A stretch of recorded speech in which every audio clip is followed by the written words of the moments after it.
Hi, ഞാൻ doctor Fox. ഇത് നമ്മുടെ അൺറിയൽ എഞ്ചിൻ സ്റ്റാർട്ടർ, ഇന്നിപ്പോ എന്ത് പേര് വിളിക്കും നമ്മള്?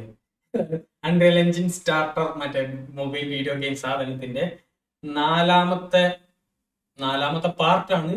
ആറാമത്തെ വീഡിയോ ആണ് തോന്നുന്നു.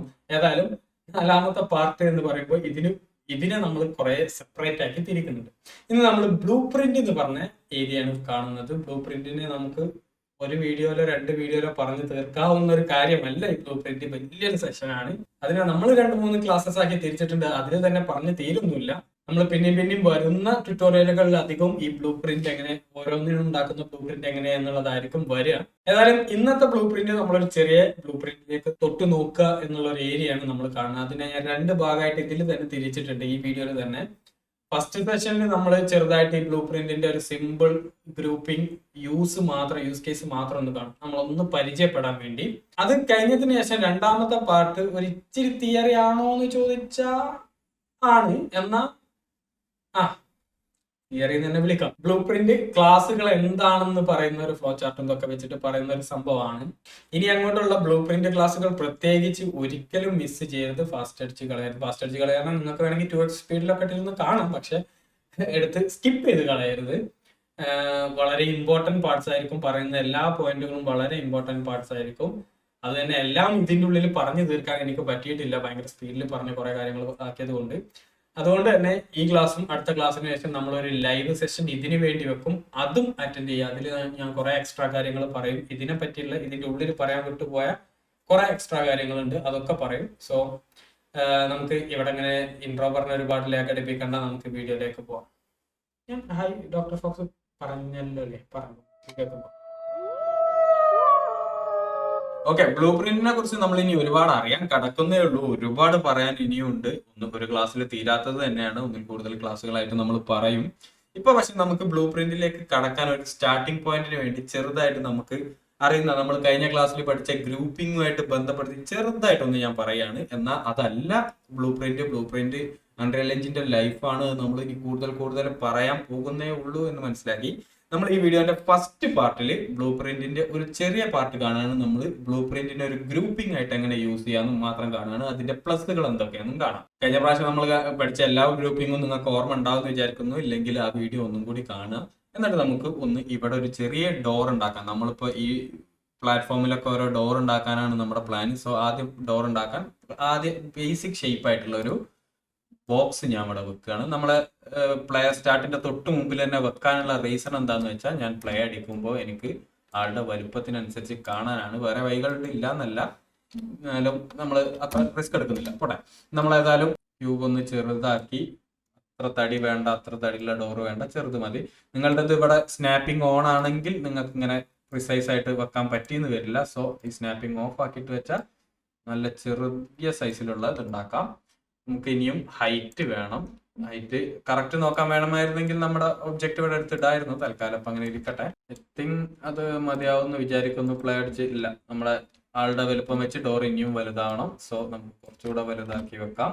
ഇത് മതിയാകുമെന്ന് വിചാരിക്കുന്നു. ഡോറിന്റെ വലുപ്പം യെസ്, ഞാൻ ഒന്നും കൂടി വീതി കൂട്ടുന്നു. ഓക്കെ, ഈ വലുപ്പത്തിലുള്ള ഒരു ഡോർ മതി. നമുക്ക് വേണമെങ്കിൽ ഈ ക്യൂബിന്റെ പേര് ഡോർ എന്നിടാം. ഡോറിന് ഞാൻ കുറച്ചുകൂടെ ഒന്ന് ക്ലൂസ് ആക്കാനും വേണ്ടി നമ്മൾ കുറച്ചുകൂടി ഒരു ഡിസൈൻ, നമുക്കൊരു സ്ഫിയർ ഉണ്ടാക്കാം. ആ സ്ഫിയർ ഞാൻ ഡോറിന്റെ മുകളിൽ കൊണ്ടുവന്നിടുന്നു. ആ സ്ഫിയറിന്റെ വലുപ്പം ചെറുതാക്കി വെക്കുന്നു. ഇത്ര മതി, ഈ ഒരു വലുപ്പം മതി. അത് ഞാൻ ഇവിടെ പ്ലേസ് ചെയ്യാണ്. പിന്നെ ഡിസൈൻ ഒന്നും ഇല്ലട്ടോ, ഞാൻ ചുമ്മാ അങ്ങനെ ഡിസൈൻ ചെയ്യാന്നേ ഉള്ളൂ. ഇവിടെ പ്ലേസ് ചെയ്യുന്നു. ഓൾട്ട് പ്രസ് ചെയ്ത് ഒരു കോപ്പിയും കൂടെ എടുത്ത് നമ്മൾ ഒന്ന് ഇവിടെ വെക്കുന്നു. ചുമ്മാ എന്തെങ്കിലുമൊക്കെ ചെയ്യാന്നേ ഉള്ളൂ. ഒരു കോപ്പി ഇവിടെ, ഒന്നും കൂടി ഓൾട്ട് പ്രസ് ചെയ്തിട്ട് നമ്മളൊരു കോപ്പി ഇവിടെയും വെക്കുന്നു. അങ്ങനെ 3 സ്ഫിയർ ഉണ്ട്. ഈ 3 സ്ഫിയർ ഞാൻ ഡോറിന്റെ ചൈൽഡ് ആക്കുന്നു. എന്നാലേ നമ്മൾ ഡോർ റൊട്ടേറ്റ് ചെയ്ത് ഓപ്പൺ ചെയ്യുമ്പോൾ അതും കൂടെ റൊട്ടേറ്റ് ആവുള്ളൂ. ഇങ്ങനെയാണ് നമ്മുടെ ഒരു ഡോർ എന്ന് വിചാരിക്കുക. ഇതുപോലെ നമ്മൾ കുറെ ഡിസൈനുകളൊക്കെ ചെയ്ത് അടിപൊളി ഡോർ ആക്കി വെച്ച ഒരു സാധനമാണെന്ന് ഇത് തൽക്കാലത്തേക്ക് വിചാരിക്കുക. ഇനി നമുക്ക് ഈ ഡോറിനെ നമുക്കൊരു ബ്ലൂ പ്രിന്റ് ആക്കി കൺവേർട്ട് ചെയ്യാം. നമ്മൾ ഒരുപാട് ടൈപ്പ് ഓഫ് ഗ്രൂപ്പിംഗ് കണ്ടു. അതിലിപ്പോ നമ്മൾ പാരന്റ് ആൻഡ് ചൈൽഡ് ഗ്രൂപ്പ് ഇപ്പോൾ ഓൾറെഡി ചെയ്തും വെച്ചു. ഇനി ഇതിനെ നമ്മളൊരു ബ്ലൂ പ്രിന്റ് ആക്കി കൺവേർട്ട് ചെയ്യണം. അതൊരു തൽക്കാലത്തേക്ക് നിങ്ങൾ അതൊരു ഗ്രൂപ്പിംഗ് ആയിട്ട് മൈൻഡിൽ കണ്ടാൽ മതി. അപ്പോൾ ബ്ലൂ പ്രിന്റ് ആക്കി കൺവേർട്ട് ചെയ്യാനും വേണ്ടി നമ്മൾ ബ്ലൂ പ്രിന്റ് എന്താണെന്നൊക്കെ നമ്മൾ എക്സ്പ്ലെയിൻ ചെയ്യുമല്ലോ. ഏതായാലും ബ്ലൂ പ്രിന്റ് ആക്കി കൺവേർട്ട് ചെയ്യാനും വേണ്ടി നമുക്ക് ടോപ്പിൽ ഇവിടെ നമ്മൾ പ്ലേസ് ആക്ടർ അല്ലാതെ നമുക്ക് ആക്ടേഴ്സിനെ പ്ലേസ് ചെയ്യാൻ എന്തിനൊക്കെ ഇവിടെ ഒരു ഓപ്ഷനും കൂടി ഉണ്ട്. ഈ ഒരു പ്ലസ് ബട്ടണുള്ള ഒരു ബോക്സിന്റെ ഇവിടെ എടുത്താലും മതി. പ്ലേസ് ആക്ടർ ഇവിടെ വേണം നിർബന്ധമൊന്നുമില്ല. അതിന്റെ തൊട്ടപ്പുറത്ത് നമുക്ക് ബ്ലൂ പ്രിന്റിനായിട്ടൊരു സെക്ഷൻ ഉണ്ട്. ഈ സെക്ഷൻ ഞാൻ ഓപ്പൺ ചെയ്യുകയാണെങ്കിൽ ബ്ലൂ പ്രിന്റിനായിട്ടുള്ള സെക്ഷൻ ഇവിടെ അങ്ങനെ ഒരു ഫ്ലോ ചാർട്ടിന്റെ ചിത്രമൊക്കെ ആയിരിക്കും ഉണ്ടാകുക. അതായത് അത് ഓപ്പൺ ചെയ്യുകയാണെങ്കിൽ അതിൽ കുറച്ച് ഓപ്ഷൻസ് ഉണ്ട്. അതിൽ ആദ്യത്തേത് new M T blueprint class ഉണ്ട്, പിന്നെ convert selection to blueprint class ഉണ്ട്. ഇങ്ങനെ രണ്ട് ഓപ്ഷൻ നമുക്ക് ഇവിടെ കാണാം. ഇത് നമ്മൾ ലെയേഴ്സ് ഉണ്ടാക്കുമ്പോൾ കണ്ടതുപോലുള്ള രണ്ട് ഓപ്ഷൻ ആയിട്ട് കാണാം. ഒരു എം ടി ലെയർ ഉണ്ടാക്കാനും നമ്മൾ ഓൾറെഡി സെലക്ട് ചെയ്ത് വെച്ച ലെയേഴ്സിനൊക്കെ എടുത്തിട്ട് ഒരു ലെയർ ഉണ്ടാക്കാനും നമുക്ക് രണ്ട് ഓപ്ഷൻ ഉണ്ടായിരുന്നു. ഇത് അതേ സെറ്റപ്പ് തന്നെയാണ്, പേര് ചെറിയ വ്യത്യാസം ഉണ്ടെന്നുള്ളൂ. ഇത് ലെയറിന്റെ കാര്യത്തിലല്ല, ഇത് ബ്ലൂ പ്രിന്റിന്റെ കാര്യത്തിലാണെന്ന് മാത്രം. അപ്പൊ ഞാൻ ഇവിടെ ന്യൂ എം ടി ഉണ്ടാക്കുന്നതിന് പകരം ഇപ്പൊ ഞാൻ സെലക്ട് ചെയ്ത് വെച്ചതിന് ഒരു ബ്ലൂ പ്രിന്റ് ആക്കി കൺവേർട്ട് ചെയ്യാം. അപ്പൊ നമ്മൾ രണ്ടാമത്തെ ഓപ്ഷൻ എടുക്കുകയാണ്, ഇത് ബ്ലൂ പ്രിന്റ് ആക്കാൻ വേണ്ടി. അതെടുക്കുമ്പോൾ ഇങ്ങനെ ഒരു ബോക്സ് വരും, എവിടെ സേവ് ചെയ്യണം, അതിന്റെ പേര് എന്ത് വേണം. പേര് ഇപ്പോൾ ഓൾറെഡി നമ്മുടെ ഇതിലെ പേരന്റിന്റെ പേരെടുത്തിട്ട് ഒരു ബ്ലൂ പ്രിന്റ് എന്ന് പേരാക്കി വെച്ചിട്ടുണ്ട്.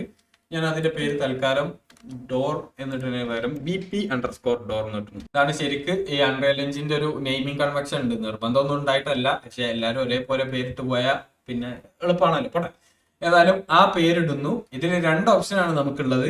ചൈൽഡ് ആക്ടേഴ്സിനെ എങ്ങനെ കൊണ്ടുപോകണം എന്നുള്ളതിന്റെ ഒരു രീതിയാണ്. തൽക്കാലം ഇപ്പൊ അതിലേക്ക് നമ്മൾ നോക്കുന്നില്ല. നിങ്ങൾ ഈ ഫസ്റ്റ് ചൈൽഡ് ആക്ടർ ഓപ്ഷൻ എടുക്കുക.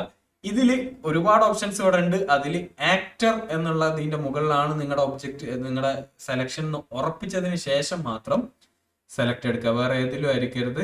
ആക്ടർ എന്നുള്ള ഒബ്ജക്റ്റിലാക്കിയതിന് ശേഷം നമ്മൾ സെലക്ട് അടിക്കുകയാണ്. സെലക്ട് അടിച്ചു കഴിഞ്ഞാൽ നമ്മുടെ ഇങ്ങനെ ഒരു വിൻഡോ ഓപ്പൺ ആയി വരും. നമ്മുടെ ഇതിലേക്ക് നോക്കുകയാണെങ്കിൽ നമ്മുടെ BP ഡോറിനൊരു ചെറിയ മാറ്റങ്ങളൊക്കെ വന്നിട്ടുണ്ട്. അവിടെ ഒരു ഒബ്ജക്റ്റ്, അതിൻ്റെ ഉള്ളിൽ 3-4 സ്റ്റാറ്റിക് മെഷ് എന്ന് പറഞ്ഞു കഴിഞ്ഞാൽ ഇങ്ങനെ കുറച്ച് സാധനങ്ങളുണ്ട്. അതിന് പ്രത്യേകിച്ച് ഇപ്പൊ യൂസ് ഒന്നും ഇല്ലെങ്കിലും കൂടെ അങ്ങനെ ഒരു സാധനം ഉണ്ട്. ഇങ്ങനെ ഒരു BP ഡോർ എന്ന് പറഞ്ഞ സാധനം ഓപ്പൺ ആയി വരും. നിങ്ങൾ അറിയാതെ അത് ക്ലോസ് ആകുകയാണെങ്കിലും കുഴപ്പമൊന്നുമില്ല. നമ്മുടെ കണ്ടന്റ് ബ്രൗസറിലേക്ക് നോക്കുക. കണ്ടന്റ് ബ്രൗസറിൽ നമ്മൾ ഇപ്പോൾ ഈ പാത്തിലാണുള്ളത്. നമ്മൾ വേറെ ഏതെങ്കിലും പാത്ത് പറഞ്ഞു കൊടുത്തില്ലെങ്കിൽ നമ്മൾ ഏറ്റവും പുറത്ത് നമ്മൾ മാപ്പ് എന്നൊക്കെ പറഞ്ഞ ഫോൾഡർ ഉണ്ടാക്കിയ കണ്ടന്റിന്റെ ഉള്ളിൽ, ഫോൾഡറിന്റെ ഉള്ളിലെ കണ്ടന്റിന്റെ ഉള്ളിൽ ഇവിടെ BP ഡോർ എന്ന് പറഞ്ഞ ഒരു ഒബ്ജക്റ്റ് ഉണ്ട്. അത് ഡബിൾ ക്ലിക്ക് ചെയ്താലും അതേ വിൻഡോ ഓപ്പൺ ആയി വരും. ഈ വിൻഡോയിൽ ചെറിയൊരു മാറ്റം ഉണ്ട്. ആ മാറ്റത്തിനെ പറ്റി ഞാൻ പറയാം. ഏതായാലും ഈ BP ഡോർ ഞാൻ ഇവിടെ ഡോക്ക് ചെയ്യാണ്. എന്നിട്ട് ഞാൻ തിരിച്ച് നമ്മുടെ ഇതിലേക്ക് പോകുമ്പോൾ നമുക്കിവിടെ ഒരു ഡോർ ഉണ്ട്. ആ ഡോറിന് BP ഡോർ എന്ന് പേര് ഇട്ടിട്ടുണ്ട്. ഇനി ഞാൻ ഓരോ പ്രാവശ്യം നമ്മുടെ കണ്ടന്റ് ബ്രൗസറിൽ ഈ BP ഡോർ ഒബ്ജക്റ്റ് ഞാൻ ഇവിടേക്ക് ഇങ്ങനെ ഹോൾഡ് ചെയ്ത് കൊണ്ടുവന്ന് വെക്കുകയാണെങ്കിൽ, ഹോൾഡ് പിടിച്ചിട്ട് ഞാൻ ഇവിടെ പോയി എൻഡ് അടിക്കുന്നു. സോറി, ഇതിൽ എൻഡ് കിട്ടുന്നില്ല. പോട്ടെ, നമ്മൾ ബ്ലൂ പ്രിന്റിൽ എൻഡ് എന്തുകൊണ്ടോ വർക്ക് ആവുന്നില്ല. നമ്മൾ ഇങ്ങനെ കൊണ്ടുവന്ന് മാനുവലി വെക്കുന്നു. അല്ലെങ്കിൽ നമുക്ക് ഇവിടെ ഇങ്ങനെ ഡ്യൂപ്ലിക്കേറ്റ് എടുക്കാം. ഇപ്പൊ നമ്മൾ ഇത്രയും ചെയ്ത് വെച്ച ഓരോ ഒബ്ജക്ട്സും ഉണ്ട് അതിൻ്റെ ഉള്ളിൽ. ഇനി ഞാൻ BP ഡോറിൽ ഒന്ന് ഡബിൾ ക്ലിക്ക് ചെയ്യാണ്. എന്നാൽ നമുക്ക് ഇങ്ങനെ ഓപ്പൺ ആയി വരും. നിങ്ങളുടെ ഇത് ഓപ്പൺ ആകുമ്പോൾ ഇങ്ങനെ ഒരു ഗ്രിഡും കാര്യങ്ങളും ഇങ്ങനെയൊക്കെയാണ് വരുന്നത്. നമ്മുടെ ഓൾറെഡി ഡീഫോൾട്ട് ആയിട്ട് വന്നിരുന്ന അതല്ലെങ്കിൽ നമ്മൾ മുകളിൽ 3 ഓപ്ഷൻസ് ഉണ്ട്: view port, construction, screen, event. View പോർട്ടും കൺസ്ട്രക്ഷനും നിങ്ങൾക്ക് ഇതുപോലെ ഗ്രിഡുകളായിരിക്കും. ഈ ഗ്രിഡാണ് നിങ്ങൾ കാണുന്നെങ്കിൽ ഇവിടെ വ്യൂ പോർട്ട് എന്നുള്ളതിൽ ക്ലിക്ക് ചെയ്യുക. ക്ലിക്ക് ചെയ്ത് കഴിഞ്ഞാൽ നമുക്ക് ഈ ഡോറിന് മാത്രമായിട്ടൊരു വ്യൂ പോർട്ട് ഉണ്ടായത് കാണാം.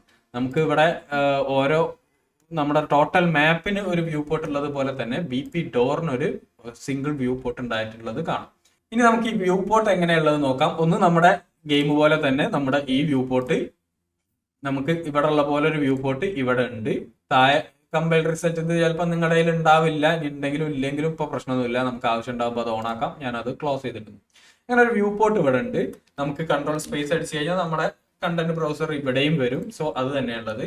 നമ്മുടെ ഡീറ്റെയിൽസ് പാനൽ, താഴെ കിടക്കുന്ന ഡീറ്റെയിൽസ് പാനൽ ചെറിയൊരു വ്യത്യാസം ഉണ്ടെങ്കിലും ആ ഡീറ്റെയിൽസ് പാനൽ ഈ കോർണറിൽ വലുതായിട്ടുണ്ട്. പിന്നെ നമുക്ക് ഇവിടെ ഉള്ള ഔട്ട്ലൈനർ ഉണ്ട്. അത് ഇവിടെ കോമ്പണൻസ് എന്ന പേരിൽ ഇവിടെ ഈ കിടക്കുന്നതാണ് ഇവിടുത്തെ ഔട്ട്ലൈനർ. പിന്നെ താഴെ കുറച്ച് ഓപ്ഷൻസും കൂടി ഉണ്ട്. ആ ഓപ്ഷൻസ് നമുക്ക് ഇവിടെ അവൈലബിൾ അല്ല. അപ്പൊ ഏകദേശം ഇവിടുത്തെ അതേ സെറ്റപ്പ് ഒക്കെ തന്നെയാണ് ഇവിടെയും ഉള്ളത്.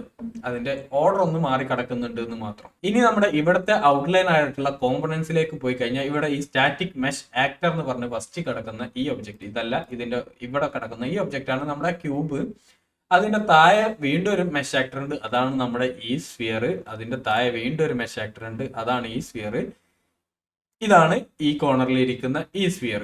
ഇനി ഞാൻ ഇതെടുത്ത് ഈ ഒബ്ജക്റ്റ് എടുത്ത് നമ്മുടെ വിൻഡോസിന്റെ ഇവിടെ കൊണ്ടുപോയി ഡോക്ക് ചെയ്യാണ്. നമുക്ക് രണ്ട് വിൻഡോയും കൂടി ഒരുമിച്ച് കാണാൻ ഈ കോർണറിലൊന്ന് ഡോക്ക് ചെയ്യാണ്. എന്നിട്ട് ഞാനൊന്ന് അതിന്റെ അടുത്തേക്ക് പോയി നോക്കുന്നു. നമുക്ക് അതേ നാവിഗേഷൻ മെത്തേഡ് ആട്ടോ, ഇവിടെ എന്താണോ നാവിഗേഷൻ മെത്തേഡ് അത് തന്നെയാണ് ഇവിടെ ഉള്ളത്. ഓക്കെ, എന്നിട്ട് നമ്മൾ ഇതിലേക്ക് ഇനി പുതിയൊരു കാര്യം ആഡ് ചെയ്യാം. നമുക്ക് ഒരുപാട് വഴികളുണ്ട്. നമ്മുടെ പ്ലേസ് ആക്ടർ എന്ന് വേണമെങ്കിൽ ഇങ്ങനെ ഡ്രാഗ് ആൻഡ് ഡ്രോപ്പ് ചെയ്യാം, ഇല്ലെങ്കിൽ നമുക്ക് പ്ലേസ് ആക്ടറിന്റെ ആവശ്യമൊന്നുമില്ല. അവിടെ ഔട്ട്ലൈനറിന്റെ കൂടെ തന്നെ ആഡ് ബട്ടൺ കാണാം. ഈ ആഡ് ബട്ടണിന്റെ ഉള്ളിൽ നമ്മുടെ പ്ലേസ് ആക്ടറിന്റെ ഉള്ളിലുള്ള ഒബ്ജക്ട്സും അല്ലാത്ത കുറെ ഒബ്ജക്ട്സും ഒക്കെ ഉണ്ട്. നമുക്ക് ഇതിൽ നിന്നൊരു തൽക്കാലത്തേക്ക് ഞാനൊരു കോൺ എടുക്കും. ഒരു കോൺ അവിടെ ഉണ്ടായി. നമ്മുടെ ഈ ഞാൻ ഇത് സെലക്ട് ചെയ്ത് വെച്ചുകൊണ്ട് അതിന്റെ ചൈൽഡായാണ് ഡീഫാൾട്ട് ആയിട്ട് ഉണ്ടായത്. അത് കുഴപ്പമില്ല, നമുക്ക് വേണമെങ്കിൽ അങ്ങനെ വെക്കാം, ഇല്ലെങ്കിൽ നമുക്ക് ഇതിന്റെ മുകളിലേക്ക് നമ്മുടെ ക്യൂബിന്റെ ചൈൽഡ് ആയിട്ട് മതി എന്നുള്ള രീതിയിൽ അവിടെ കൊണ്ടുപോയി വെക്കാം. എന്നിട്ട് ഞാൻ അതൊന്ന് മൂവ് ചെയ്ത് വെക്കുകയാണ്. എന്നിട്ട് പൊടിക്ക് ഇങ്ങോട്ടേക്ക് നീക്കും വെക്കുന്നു.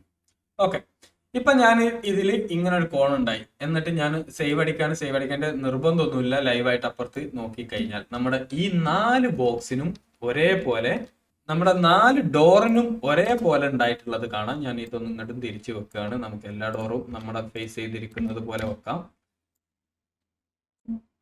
ഓക്കെ, അപ്പോൾ ഇതിലെല്ലാം ഒരുമിച്ച് നമ്മൾ ഇവിടെ നടത്തിയ ചേഞ്ച് ഉണ്ടായതായിട്ടുള്ളത് കാണാം.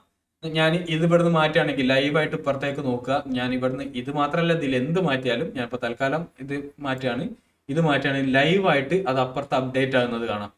ഈ ഡോർ നമ്മളിപ്പോ ഒരു 100 സ്ഥലത്ത് കൊണ്ടുപോയി വെച്ചിട്ടുണ്ടെന്ന് വിചാരിക്കുക. അപ്പൊ നമ്മൾ നോർമലി സാധാരണ ചെയ്യുന്ന പോലെ ഒരു ചൈൽഡ് ഇത് ഉണ്ടാക്കി അതിന്റെ കോപ്പിയാണ് നമ്മൾ ഇത്രയും 100 സ്ഥലത്ത് കൊണ്ടുപോയി വെച്ചാൽ ഈ 100 എണ്ണത്തിൽ നമ്മൾ ഈ ഇപ്പൊ ഉണ്ടാക്കിയ കോണ് കൊണ്ടുവന്നിടണം. ആ കൊണ്ടുവന്നത് അങ്ങോട്ടും ഇങ്ങോട്ടൊക്കെ മാറ്റി വെക്കണമെങ്കിൽ ഓരോന്നിലും നമ്മൾ ചെയ്യണം. പക്ഷെ ഒരു ബ്ലൂ പ്രിന്റ് ആക്കി കൺവേർട്ട് ചെയ്ത് കഴിഞ്ഞാൽ നമ്മൾ ഒന്നിന് ചേഞ്ച് ചെയ്താൽ തന്നെ എല്ലായിടത്തും ചേഞ്ച് ആവും. സോ ഇത് നിങ്ങളിപ്പോ ഒരു ഫോട്ടോഷോപ്പ് യൂസർ ആണെങ്കിൽ അതൊരു സ്മാർട്ട് ഒബ്ജക്റ്റ് പോലെ ഇപ്പൊ നിങ്ങൾക്ക് കാണാം. അല്ലെങ്കിൽ നിങ്ങളൊരു ആഫ്റ്റർ എഫക്ട്സ് യൂസർ ആണെങ്കിൽ അതൊരു പ്രീ കമ്പോസ് പോലെ കാണാം. പ്രീമിയർ ആണെങ്കിൽ നെക്സ്റ്റ് പോലെ കാണാം. എങ്ങനെ വേണേലും കാണാം. ഇപ്പോൾ ഒരു ഒബ്ജക്റ്റിന് നമ്മളിപ്പോ ബ്ലൂ പ്രിന്റ് തന്നെ അതൊരു സെപ്പറേറ്റ് ഒബ്ജക്റ്റ് ആക്കി ഉണ്ടാക്കി ആ ഒബ്ജക്റ്റിനെ പല സ്ഥലത്ത് റെഫറൻസ് ചെയ്യാണ്. അതിനൊരു സെപ്പറേറ്റ് വ്യൂ പോർട്ട് ഉണ്ട്. വേറെയും കുറെ കാര്യങ്ങളുടെ അതിലേക്കൊക്കെ നമ്മൾ കടക്കും. ഏതായാലും ആ ഒരു ഓപ്ഷൻ ഉണ്ട്. ഇനി നമുക്ക് ഇത് തിരിച്ച് ഇവിടെ തന്നെ ഡോക്ക് ചെയ്യാം. ഞാനിത് വീണ്ടും ഫുൾ സ്ക്രീൻ ആക്കുകയാണ്. എന്നിട്ട് നമ്മുടെ മാപ്പിലേക്ക് പോവാണ്. ഞാനൊരു സേവ് ഓൾ അടിക്കുന്നു കേട്ടോ, അത്രയും കാര്യങ്ങൾ ചെയ്താൽ. ഓക്കെ, ഇനി നമ്മുടെ ഔട്ട്ലൈനറിലേക്ക് നോക്കുകയാണെങ്കിൽ അവിടെയൊക്കെ BP ഡോർ 1, 2, 4 വരെ ഉണ്ട്. അതിന്റെ താഴെ സ്റ്റാറ്റിക് മെഷ് ആക്ടർ ഉണ്ടെങ്കിലും ഇനി നമുക്കൊരു പുതിയ പ്രത്യേകതയും കൂടി നോക്കാം. സ്മാർട്ട് ഒബ്ജക്റ്റിന്റെ പ്രശ്നമുണ്ട്. നമുക്ക് ഉള്ളിൽ നിന്ന് മാറ്റി കഴിഞ്ഞാൽ അതിപ്പുറത്ത് എല്ലാത്തിനെയും അഡ്ജസ്റ്റ് ആവും. അതേപോലെ തന്നെ ഇവിടുന്ന് ഉള്ളിൽ നിന്ന് എന്തെങ്കിലും മാറ്റി കഴിഞ്ഞാൽ അത് ഇവിടെ എല്ലാത്തിനും അഡ്ജസ്റ്റ് ആവും. പക്ഷേ നമുക്ക് ഈ ഒരു ഒബ്ജക്റ്റിന്റെ ഈ ഒരു ബോൾ ഇപ്പുറത്ത് വേണം, ബാക്കി എല്ലാത്തിനും ഇതേ സാധനം വേണമെന്ന് വിചാരിക്കുക. ഈ ഒരു ഡോറിന് മാത്രം ചെറിയൊരു ഡിഫറൻസ് വേണം. സോ നമ്മൾ ആ ഡോർ സെലക്ട് ചെയ്യുന്നു. ആ ഡോറിൽ ടെക്നിക്കലി നമുക്ക് ഇവിടെ നോക്കുകയാണെങ്കിൽ ഇതൊക്കെ ആ മെഷസ് ആണ്, വേണമെങ്കിൽ ഇവിടുന്ന് മാറ്റാവുന്നതുമാണ്. പക്ഷേ അതിനൊരു ഓപ്ഷൻ നമുക്ക് ഇവിടെ കിട്ടുന്നില്ല. അതിന് കിട്ടാൻ നമ്മൾ ആദ്യം നമ്മുടെ BP ഡോർ എന്നുള്ള ഇതിനെ സെലക്ട് ചെയ്യുന്നു. അതിന്റെ താഴെ ഉള്ളതിനെ നമ്മൾ ടോട്ടലി ഇഗ്നോർ ചെയ്യുന്നു. അത് അവിടെ ഉണ്ടാകണമെന്നില്ല. താഴെ നമ്മൾ ഡീറ്റെയിൽസ് പാനലിലേക്ക് പോകുകയാണെങ്കിൽ നമ്മൾ ഡീറ്റെയിൽസ് പാനലിന്റെ സെറ്റിംഗ്സുകളൊക്കെ ഇവിടെയാണ്. അതിന് പുറമെ ഇവിടെ ഒരു കോമ്പണൻസ് പാർട്ട് പറഞ്ഞു കഴിഞ്ഞാൽ ഇവിടെ ഒരു ഏരിയ ഉണ്ട്. അത് നമ്മൾ നോക്കുകയാണെങ്കിൽ നമ്മുടെ ഉള്ളിലെ കോമ്പണൻസ് എന്താണോ നമുക്ക് അതിന്റെ ഉള്ളിൽ നമ്മൾ ഉണ്ടാക്കി വെച്ചാൽ ഈ BP ഡോറിന്റെ ഉള്ളിലുള്ള ഇതേ കോമ്പണൻസിന്റെ ഒരു ചെറിയ സെറ്റപ്പ് ഇവിടെ കാണാൻ പറ്റും. ചെറിയ സെറ്റപ്പ് അല്ല, എക്സാക്ട്ലി അത് തന്നെ ഇവിടെ കാണാൻ പറ്റും. ഇവിടുന്ന് ഞാൻ എന്തെങ്കിലും സെലക്ട് ചെയ്യുകയാണെങ്കിൽ, അതായത് ഇതിന്റെ ഉള്ളിൽ നിന്നല്ല, ഇതിന്റെ ഉള്ളിൽ നിന്ന് എന്തെങ്കിലും ഞാൻ ചേഞ്ച് ചെയ്ത് കഴിഞ്ഞാൽ എല്ലാത്തിനും സംഭവിക്കും. ഇവിടുന്ന് ഞാൻ ഏതെങ്കിലും സെലക്ട് ചെയ്തത്, ഉദാഹരണത്തിന് നമ്മളെ ഈ സ്ഫിയർ, ആ സ്ഫിയർ ഏതാന്നുള്ളത് നോക്കട്ടെ, ഇത് തന്നെയാണ് ആ സ്ഫിയർ എന്ന് തോന്നുന്നു.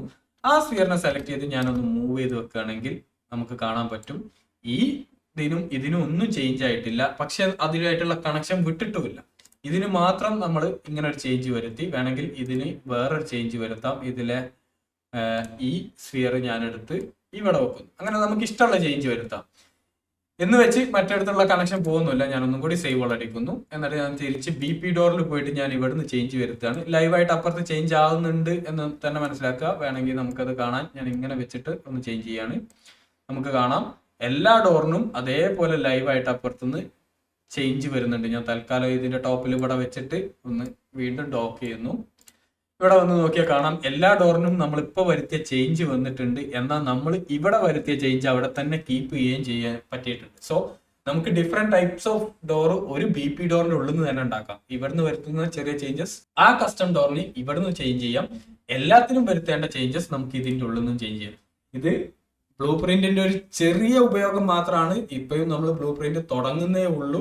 പക്ഷെ ഈ ഒരു ചെറിയ ഉപയോഗം തന്നെ നമുക്ക് ഒരുപാട് സ്ഥലങ്ങളിൽ യൂസ്ഫുൾ ആവും. നമ്മൾ ഒരു ഡോർ ഉണ്ടാക്കി അല്ലെങ്കിൽ ഒരു ടൈപ്പ് ഓഫ് ട്രീ ഉണ്ടാക്കി, ആ ട്രീ നമുക്ക് ഒരു സ്ഥലത്ത് മാത്രമല്ല, ഒരു 100-20 സ്ഥലത്ത് 100-200-1000 സ്ഥലങ്ങളിലൊക്കെ നമ്മുടെ ഗെയിമിൽ യൂസ് ചെയ്യേണ്ടി വരും. ഈ യൂസിൽ അതിന് മാത്രം വരുത്തുന്ന ചേഞ്ചസ് വരുത്താം, അതിനെല്ലാം കൂടെ ഒരുമിച്ച് ചേഞ്ചസ് വരുത്താം എന്നൊക്കെ ഉള്ളത് നമുക്കൊരു വലിയ പ്ലസ് ആണ്. അപ്പോൾ നമ്മൾ ഇതുവരെ കണ്ട ഗ്രൂപ്പിങ്ങിനേക്കാളൊക്കെ ഏറ്റവും വലിയ ഉപകാരമുള്ളത് ഈ ബ്ലൂ പ്രിന്റ് ആയിട്ട് ഗ്രൂപ്പ് ചെയ്യാണ്. പക്ഷേ ബ്ലൂ പ്രിന്റ് എന്ന് പറയുന്നത് ഒരു ഗ്രൂപ്പിങ്ങിന് വേണ്ടിയല്ല. ബ്ലൂ പ്രിന്റ് എന്താണെന്നുള്ളത് ഒരു ടോട്ടലി ഡിഫറെന്റ് സംഭവമാണ്. അപ്പൊ പിന്നെ എന്താണ് ഈ ബ്ലൂ പ്രിന്റ്?